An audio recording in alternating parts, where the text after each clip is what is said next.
मुक्काम कोपरखेरणे या ठिकाणी प्रस्थानाची वेळ 4 वाजता श्री जागृतेश्वर मंदिर वाशीगाव या ठिकाणाहून प्रस्थान झाला आणि हळूहळू भजन करत करत सर्व वारकरी या ठिकाणी कोपरखेरणे नागाई मातेच्या मंदिरात येऊन पोहोचलेले आहेत। आजचे या ठिकाणी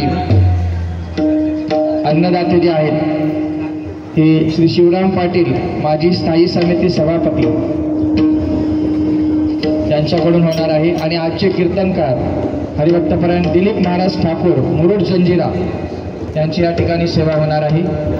सर्व भाविकांना विनंती आहे की मंदिरात येण्याची कृपा करावी। आपण खरंच भाग्यवान आहात की सकळही तीर्थे निवृत्तीचे पायी असे असणारे विश्वासाचे गुरु स्वामी निवृत्तीनाथारो असे असणारे विश्वगुरु श्री निवृत्तीनाथ महाराज यांच्या दर्शनाला आपण चाललेलो आहात। हरी हरी